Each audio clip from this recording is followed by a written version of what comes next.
आज सकाळी बोलत असताना संजय राजाराम राऊत याला चायनीज मॉडेल डुप्लिकेट या गोष्टीचा तो उल्लेख करत होता की दसरा मेळावा जो शिवतीर्थावर होतोय तो विचारांचं सोनं देणाऱ्यांचा मेळावा असेल आणि अन्य जागी होणारे मेळावे हे चायनीज मॉडेल असतील. बोलत असताना त्यांनी राष्ट्रीय स्वयंसंघाच्या दसरा मेळाव्याचाही उल्लेख केला आणि असंही सांगितलं की तशाच पद्धतीचा दुसरा मेळावा कुठे झाला तर त्याला संघाचा मेळावा बोलू शकत नाही.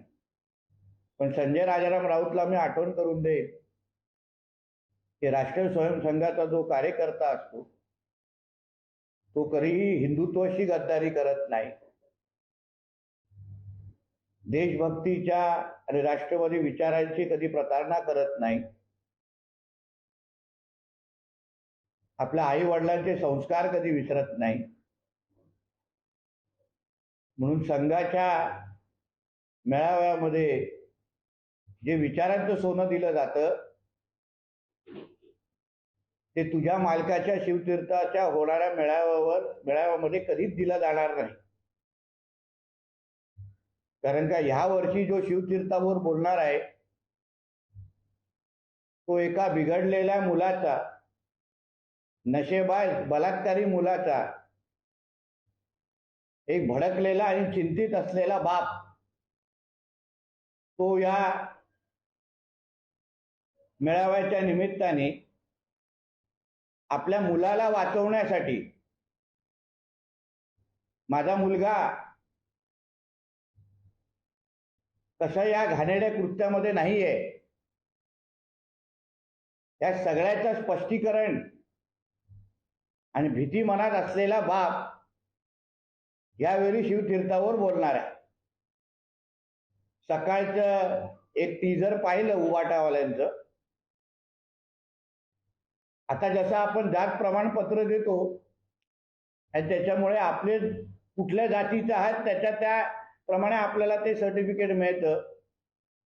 उद्या मर्दांना ते सर्टिफिकेट द्यायला सुरू केलं तर उद्धव ठाकरेला ते सर्टिफिकेट कधीच मिळणार नाही. कारण का कुठल्याही मर्दाला मी किती मर्द आहे हे सांगण्याची कधीच गरज भासत नाही. जे नामर्द असतात, जे नपुंसक असतात त्यांना परत परत सांगायला लागतं की आम्ही किती मर्द आहोत आणि एका मर्दाच्या पोटी जन्माला आला असला तरी उद्धव ठाकरेंपेक्षा मोठा नपुंसक आणि नामर्द ज्यांनी आपल्या हिंदुत्वाच्या विचाराशी गद्दारी केली, ज्याला स्वतःचं घर सांभाळता आलं नाही, दोन्ही मुलं वाया गेलेली आहेत, त्यांना संस्कार व्यवस्थित देऊ शकले नाहीत.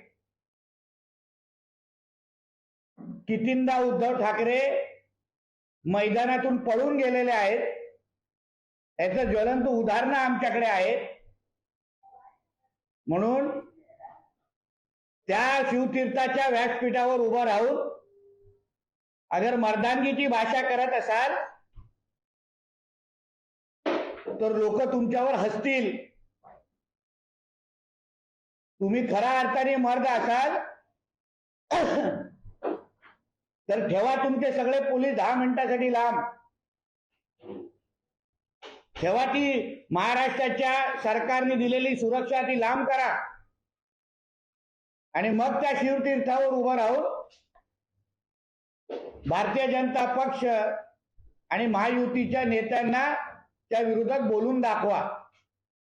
मग आम्ही पण पाहतो तुम्ही परत मातोश्रीपर्यंत कसं पोचता. पण पोलिसांच्या गराड्यामध्ये राहून कोणीही मर्द होत नाही. म्हणून संजय राजाराम राऊतला पण सांगेल, तू आणि तुझा मालक हा फॅशन स्ट्रीट आणि गांधी मार्केटमध्ये तुझ्यासारखा डुप्लिकेट माल उपलब्ध आहे. शिव बाळासाहेबांचे मूळ विचार विकून भांडवल करून तुझं जे काय घाणेरडे राजकारण सुरू आहे, तू खऱ्या अर्थाने अगर उद्धव ठाकरे मर्द असेल तर कालच एका डॉक्टर महिलेने एक ट्विट केलेला आहे. त्या ट्विटमध्ये तिने उल्लेख केलाय की हा जो काय तुझा सकाळचा बोंगा भांडू करून वाचतो तो तिला कसा त्रास देतोय, तिचं आयुष्य त्यांनी कसं बर्बाद केलंय, आणि तू खऱ्या अर्थाने अगर मर्द असशील तर पहिलं त्या डॉक्टर महिलेला न्याय देऊन दाखव, दिशा साल्यांना न्याय देऊन दाखव, आणि मग ह्या पद्धतीचे टीजर लॉन्च कर. तसं पण उद्या अगर आदित्य ठाकरे शिवाजी पार्कवर अगर भाषण करायला लागला तर बाहेर रस्त्यावर उभा असलेल्या माणसाला हेही कळणार नाही काय पुरुष बोलतोय काय महिला बोलतोय. म्हणून अशा पद्धतीच्या कुठलाही वल्गना करण्याच्या अगोदर त्या डॉक्टर महिलेला, त्या दिशा साल्यांना, त्या सुशांत सिंग राजपूतला, त्या गौरी भिडेला पहिलं न्याय द्या आणि मग मर्दानगीची भाषा करा. सर, तुमच्या बाजूला जो पेपर आहे, आज एकीकडे मनोज जरांगे पाटील राज्यभर दौरे करतायत, सभा घेतात, मराठा आरक्षण आम्हाला मिळायला हवं. मात्र हा विषय न्यायालयात प्रविष्ट असताना सरकारने मात्र मराठा समाजासाठी काय काय केले याची जाहिरात दिली आहे. काय सांगायचं? जरांगे पाटलांनी जे काही सभासगी महाराष्ट्रामध्ये घेत आहेत, चांगल्याला चांगलं म्हणणं हे माणुसकीचा धर्म आहे.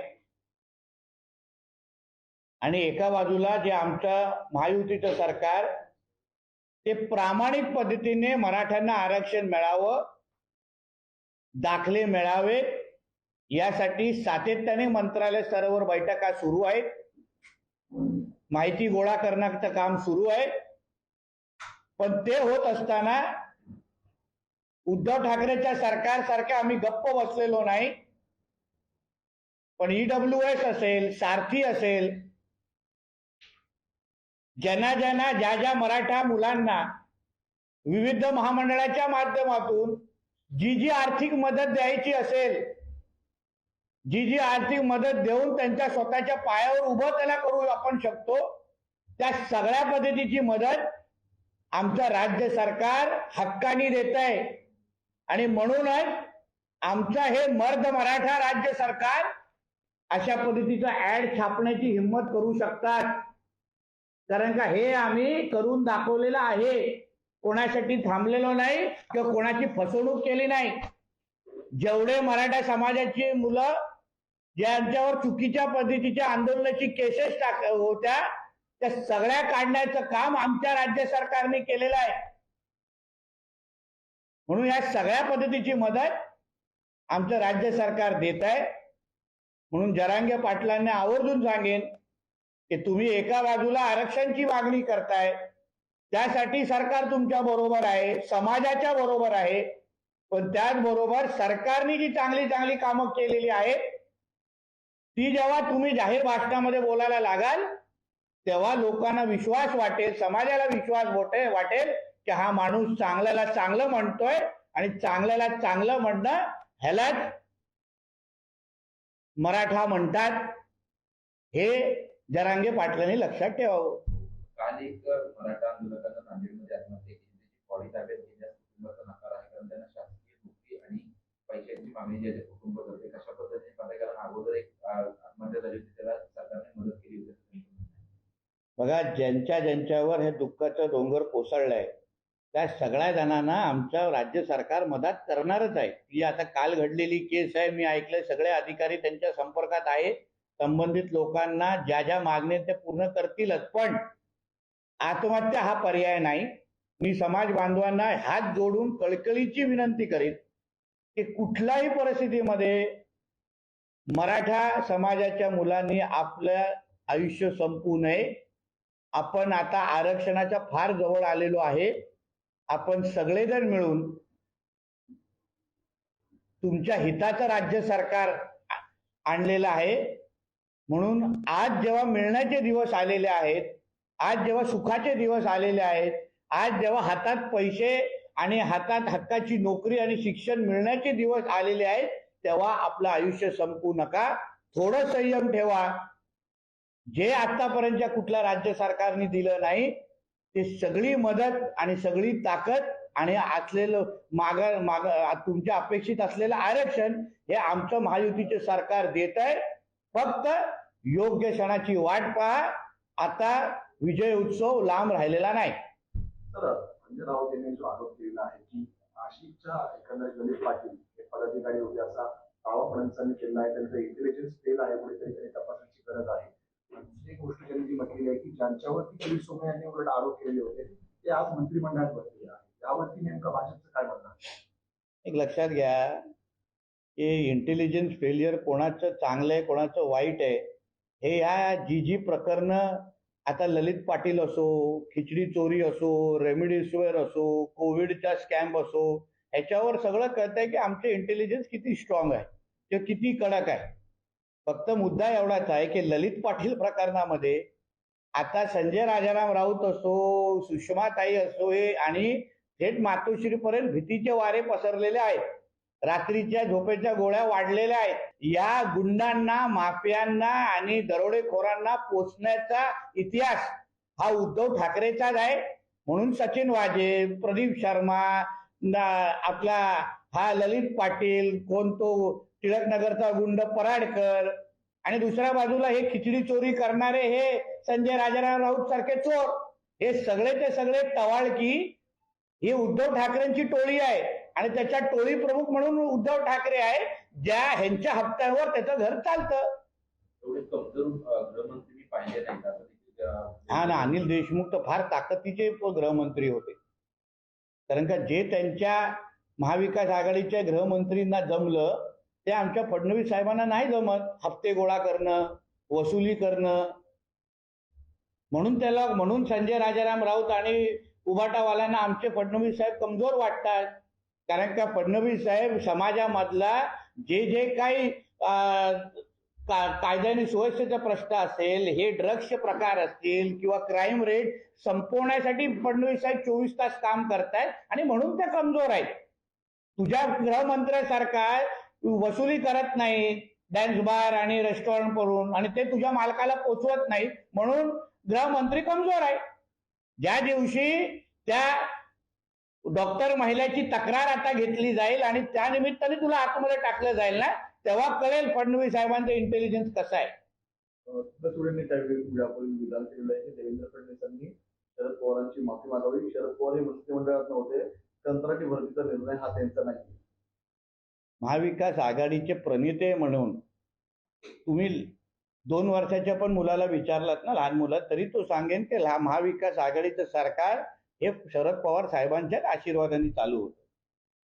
उद्धव ठाकरे सकाळची चहा प्यायची काय कॉफी प्यायची हे पण पवार साहेबांना विचारल्याशिवाय प्यायचे नाही.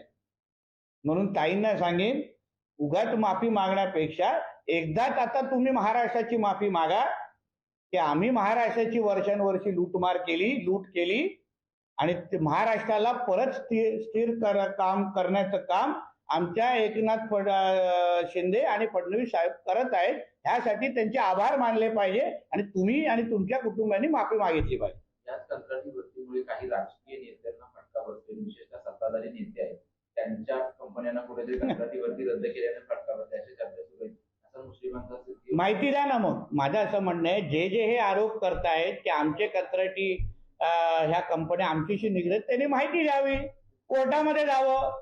मीडियामध्ये कशाला बोंबलतायत?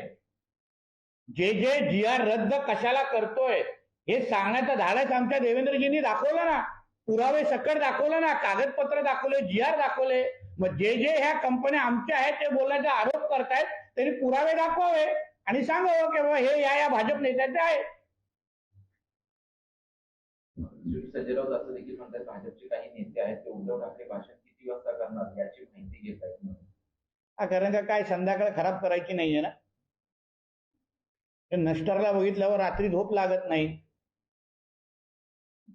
आता शिवाजी पार्कवर अशी कुठली नुसतं हड्डी असलेला कुर्ता घातलेला माणूस बघितला तर रात्री झोप लागणार नाही हो लहान मुलांना. म्हणून कन्फर्म करायला लागतं की बाबा भूताचा शो बंद झालाय का, भूत परत मातोश्रीवर पोचलाय का, हे कन्फर्म करायला लागतं. रात्रीची झोप महत्वाची असते. आता शिवसेना भाजपची युती नाही असा गडकरीचा प्रश्न विचारला असं ते असं म्हणणे, जे जे होईल ते पाहावे, तुका म्हणे उगी राहावे असंही गडकरी म्हणाले. कसा या अर्थ काढताय, कारण कालची एक मुलाखत झाली, या मुलाखतीमध्ये ते म्हणत होते. कारण याच्यावरून सुप्रिया सुळेंनी पण टीका केली आहे की एक ओरिजिनल आणि डुप्लिकेट अशी एकंदरीत दोन शिवसेना आहेत आणि ओरिजिनल शिवसेना कोण आहे बाळासाहेबांची सगळ्या जनतेला माहिती आहे आणि असाच आरोप राऊत यांनी सुद्धा केला. मग ओरिजिनल राष्ट्रवादी कोणाची आहे त्याचं पण उत्तर सुप्रियाताईंनी द्यावं ना. अजितदादांची आहे की त्यांची आहे. म्हणून शिवसेनाची ओरिजिनल कोण आहे तपासण्या अगोदर त्याला महाराष्ट्राच्या जनतेला सांगावं की राष्ट्रवादी ओरिजिनल कोणाची आहे आणि त्यावर मग पुढचं बोलावं.